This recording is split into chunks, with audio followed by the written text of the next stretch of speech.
Baie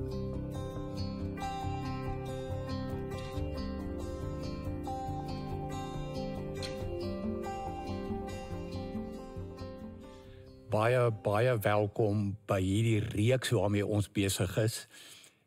Breek brood. En dit gaan baie spesifiek oor 'n reis saam met die opgestane Jesus. Ons kom nou net uit Paasfees uit. Ons het Opstandingssondag gevier en nou gaan dit oor ons lewe elke dag saam met hierdie opgestane Jesus. En hierdie is die derde in ons reeks.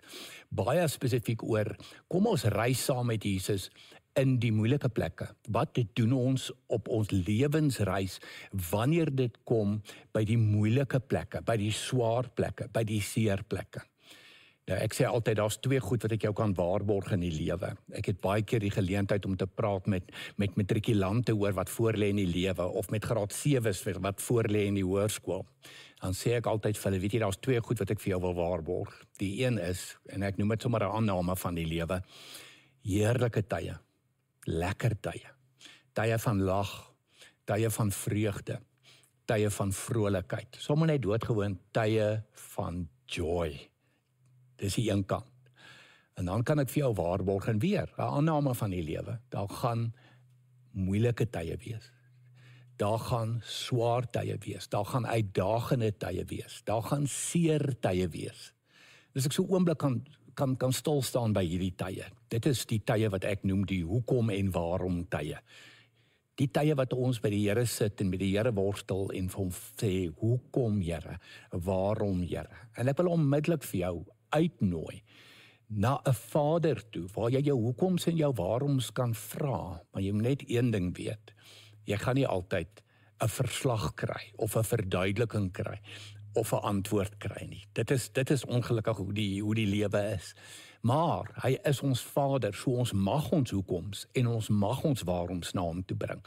En dis juist wanneer ek en jy op 'n reis is in moeilike plekke. Die opdraande tye van die lewe, soos ek dit noem. Die afdraandes is maklik, die afdraandes is lekker, maar dis die moeilike tye wat dit ingewikkeld maak en die opdraande tye wat dit ingewikkeld maak.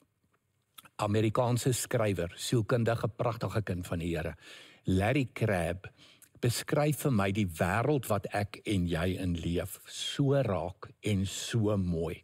Kom ek lees vir jou hierdie aanhaling en dan sê jy sien al spesifiek 3 woorde wat hy gebruik om hierdie wêreld met sy uitdagings en sy moeilike plekke en sy opdraande plekke vir ons mooi te beskryf. Hy sê die volgende woorde: No matter how closely we walk with the Lord, we cannot escape the impact of a disappointing and sometimes evil world.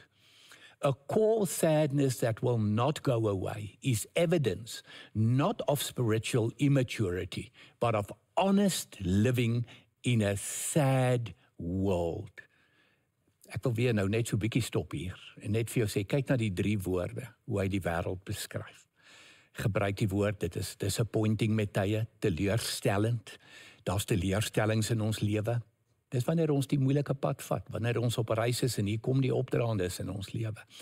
Dis partykeer sad, hartseer. Ek en jy kan assosieer, ons het al hartseer beleef in ons lewe. En dis evil, daar's soveel evil, daar's soveel boosaardigheid, soveel boosheid in hierdie wêreld. So hy beskryf dit so raak. En dit is dan wat ons hierdie reis, hierdie lewensreis, in moeilike plekke, saam met die Here moet doen. Die baie bekende legendariese Dr. R.T. Kendall skryf die volgende woorde, en hierdie is vir my so bemoedigend, en dit is vir my so hoopvol, as hy sê, 100% of believers eventually go through a period when God seems to let them down.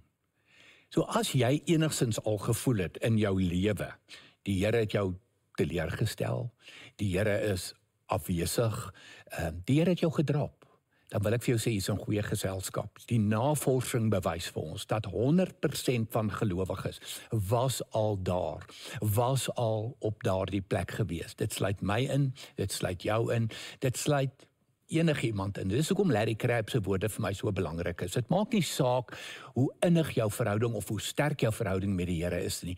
Die sad world, die disappointing world, die evil world, raak ons almal. Daar was 'n sondeval. Niemand van ons het dit ontsnap nie. Niemand van ons het dit vrygespring nie. Dit raak my, dit raak jou, dit raak almal van ons. As ek met jou praat oor die eienskappe van God, of as iemand met my praat oor die eienskappe van God, dan is daar sekere eienskappe wat baie natuurlik by my opkom. Byvoorbeeld, hy is die skepper God. Hy is die enigste een wat kan skep. Hy is God die almagtige. Hy is die enigste almagtige. Hy is die barmhartige God. Hy is die genadige God. Hy is die liefdevolle God. Maar vandag wil ek nou vir jou lees Spreuke 25 vers 2. Wat vir jou sê en vir my sê, die eer van God lê in wat hy verborge hou. Koning se eer lê in wat hulle aan die lig bring. Hoekom lees ek hierdie vir jou as ek praat oor die eienskappe van God? Want dis 'n belangrike eienskap van God wat kom uit Spreuke 25 uit. Wanneer het jy al die woorde gehoor dat God, skepper God, genadige God, barmhartige God, is ook 'n verborge God. Met ander woorde, dis 'n God, daar gebeur goed in jou lewe, daar gebeur goed in my lewe, ons vra ons hoekoms, ons vra ons waaroms, ons kry nie altyd die antwoorde nie, daar is nie altyd verduidelikings en verslag wat aan ons gelewer word van, hier is die rede, of hier is die 2 redes, of hier is die 3 redes, hoekom hierdie gebeur het nie, en daarom kan jy vrede maak daarmee, en daarom kan en moet jy aangaan met jou lewe nie. Nee, God is 'n verborge God. Dis 'n eienskap van God, wat dit baie keer baie moeilik en baie ingewikkeld maak vir jou en vir my in hierdie lewe. Nou wat word bedoel met verborge? Daar's 'n ander plek in die Bybel, Prediker 11 vers 5, wat dit nog mooier verduidelik. Ek dink as wat ek dit vir jou kan verduidelik. Prediker 11 vers 5 sê, net so min as wat jy kan verstaan, hoe gees en liggaam by mekaar uitkom in die skoot van 'n swanger vrou, net so min kan jy die werk van God verstaan. Hy doen dit alles. Daar's 'n baie mooi verduideliking van verborge God. Ons kan hom nie verstaan nie. En hier is 'n belangrike ding. Ek wens ek het hierdie baie vroeër in my lewe geleer en van kennis geneem en geïntegreer in my lewe. Hierdie verborge God. Dit is 'n God wat ons nie kan verstaan nie. Ons kan hom nie verklaar met ons menslike verstande nie. Ons verstand is te klein. My verstand is te klein. Soos ek altyd vir jong mense sê, my kop is te plat. Jammer, ek kan God nie verstaan nie. Ek kan hom nie verklaar nie, maar wel ek kan God ken en ek kan met hom in 'n verhouding staan. Daai is verskriklik belangrik. God is 'n verhoudingsgod. En die feit dat ek nie altyd hom verstaan nie, en dat ek sy manier van werk en sy manier van doen nie altyd verstaan nie, is nie 'n teenstelling met ek kan in verhouding met hom staan en in verhouding met hom leef nie. Hy is die opgestane Jesus. Hy gee elke tree van my lewe, jou lewe, saam met ons. Al verstaan ons hom nie, al verstaan ons nie altyd sy werke en hoekom goed met ons gebeur nie. Maar ek wil baie spesifiek vir jou 4 waarhede gee, wat jy aan kan vashou, wanneer jy gekonfronteer word met hierdie hoekom en waarom tye, met hierdie moeilike roete wat jy stap, hierdie moeilike pad wat jy stap, saam met Jesus, wil ek vir jou 4 waarhede gee waaraan jy kan vashou. Die eerste een is doodgewoon dit, God is nie gelyk aan jou omstandighede nie. Kan ek dit vir jou herhaal? God is nie gelyk aan jou omstandighede nie. Wat bedoel ek daarmee? Baie eenvoudig. Goeie omstandighede beteken nie goeie God nie. Slegte omstandighede beteken nie slegte God nie. Met ander woorde, God word nie gedefinieer deur jou omstandighede en deur my omstandighede nie.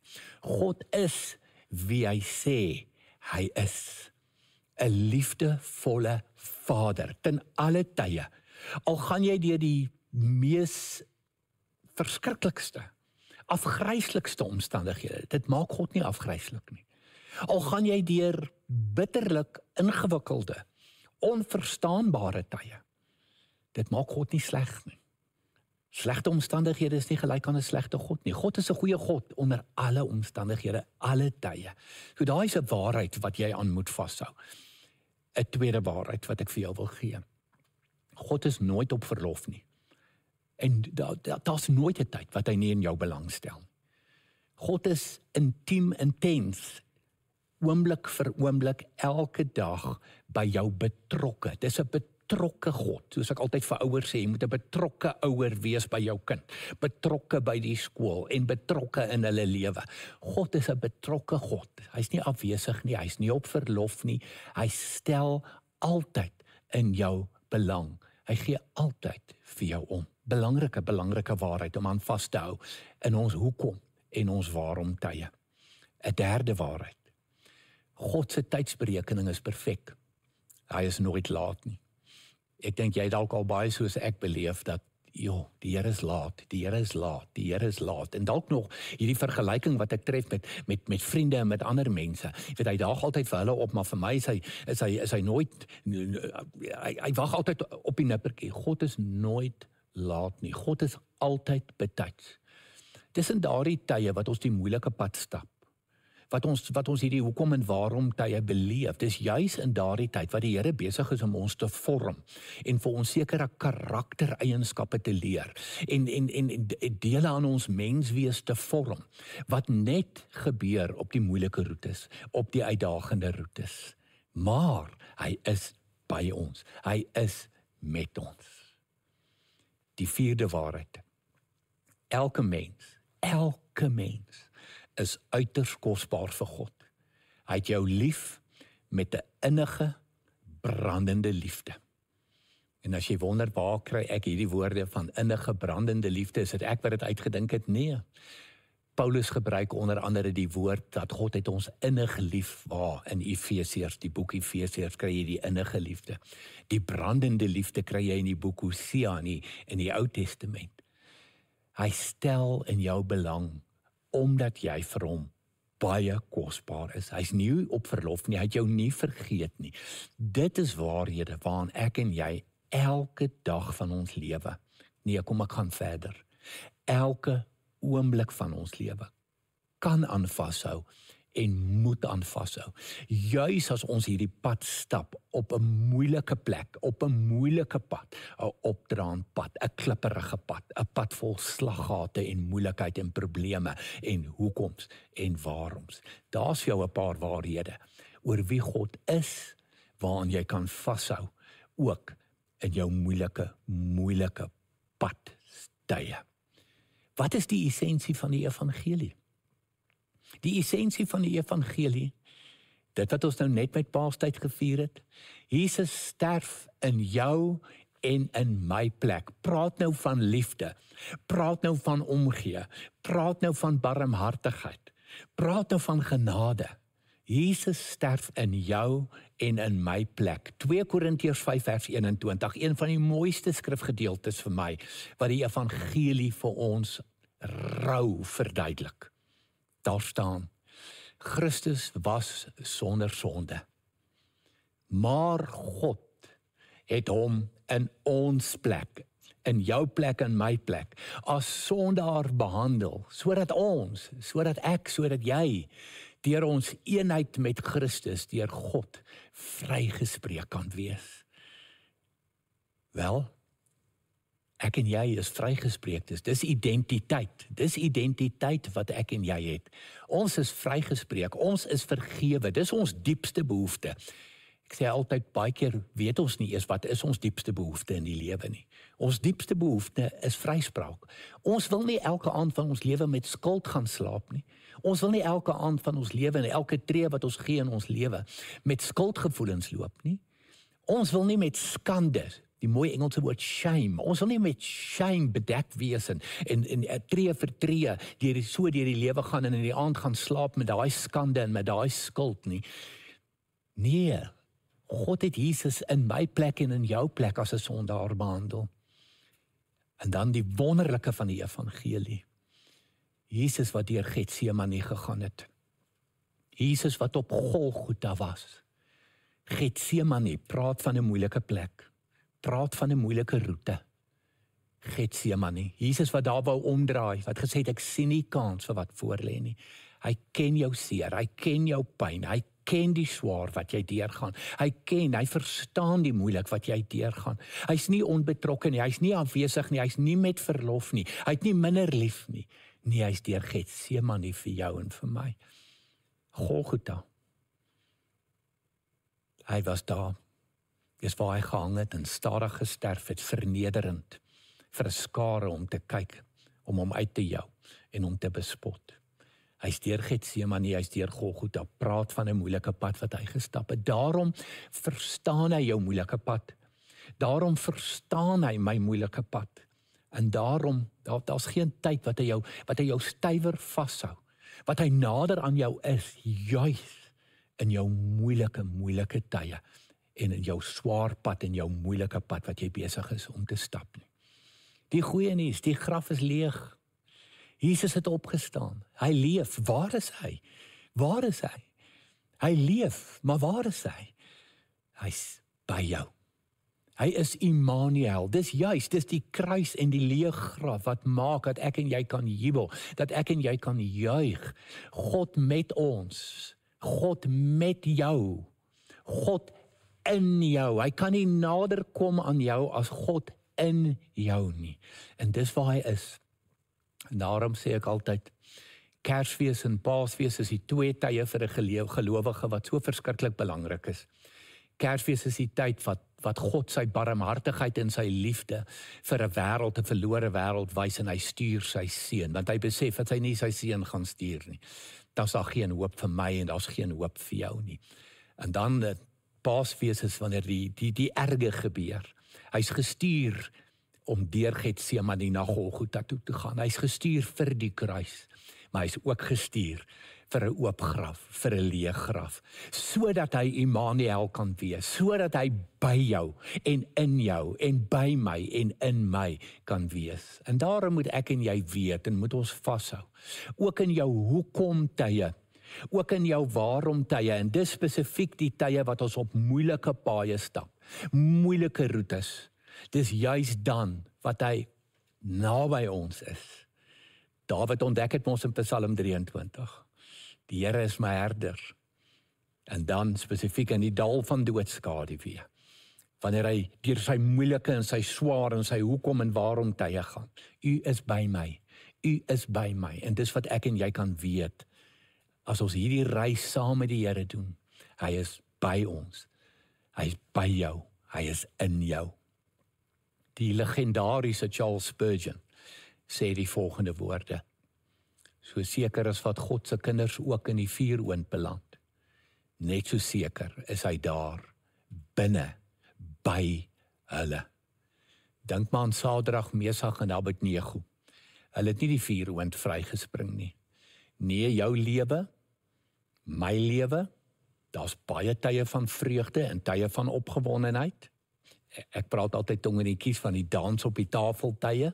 Dis deel van ons lewe.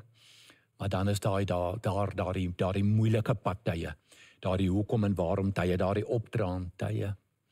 En dan kan ons vashou daaraan, wanneer ons in 'n vuuroond is, of dit voel soos 'n vuuroond, kan ons vashou aan die waarheid. God is saam met ons in die vuuroond. Hy is by ons in die vuuroond. Vra dit maar vir Sadrag, vir Mesach en vir Abednego. Ek wil jou 'n verhaaltjie vertel. Ek staan einde se kant toe. Van 'n man wat ek eendag na geluister het. Ek het die voorreg gehad om 'n jeugkonferensie by te woon in Amerika. En een van die sprekers was 'n man met die naam Levi Laskow. Ek het nog nooit in my dag des lewens van Levi Laskow gehoor nie.